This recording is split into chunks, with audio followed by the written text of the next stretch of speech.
namni mallattoolee afuran tana qabu munaafiqaa jee ergamaa rabbii sallallahu alayhi wasallam. mallattoolee afuran tana yoo qabaatte ati munaafiqa akka taateef beekuu qabda. mallattoon afuran tun sirra ni jirti moo hin jirtu siifiin himaa takka takkatti keeysatti iflaali. yoo mallattoolee afuran tanarraa takka si keeysa jiraatte ati munaafiqummaarraa wahiissi bira jiraa jechuu.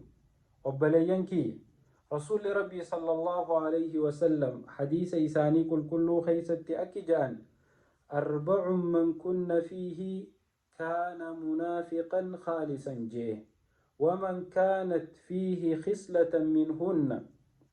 بلين كي قام قلبي دغه فدا نمني ملتولين افورن كان قبو منافق قل داجه ملتولي افورن تنخيسا امو نمني ملتون توكو ارملته اننيس منافق مره واسبرني جرتيجه. mallattooleen afuran munaafiqa nama taasistu san maalii fi maali? tan duraa rasuuli rabbii sallallahu alayhi wasallam kiyye idha tumina khaan nama yeroo amanamee amaanaa takka namni isa bira kaayyate amaanaa isaa namni isa bira kaayyate tana ganu amaanaa tana nyaatu amaanaa tana lakkinattuu hin kennine je'ee khaadu namni akkasiisan munaafiqaa je rasuuli rabbii sallallahu alayhi wasallam.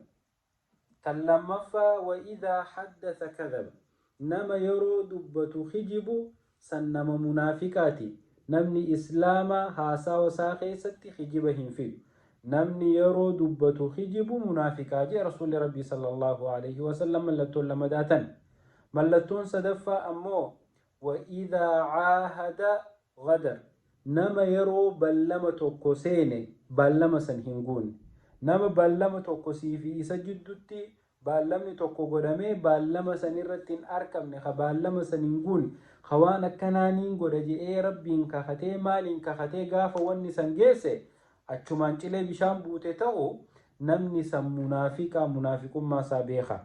kan afuraffaa ammoo wa'idaa khaasama fajar nama yeroo isaa fi nama tokko jidduu wal dhabbiin dhufte nama wal dhabeen kana haqaan malee itti deemu nama wal dhabeen kana haqaan malee hijiba irra kaayu nama himannaa waan hin uumamne waan isaan jidduutti hin jirre himatee obboleessa ifii kanarra badii gurguddoo kaayu injifachuuf jecha takkaan badii isa galchuuf jecha namni obboleessa isaa ka wal dhabeen irratti hijibu munaafiqa qulqulluudhaa je rasuuli rabbii sallallahu alayhi wasallam.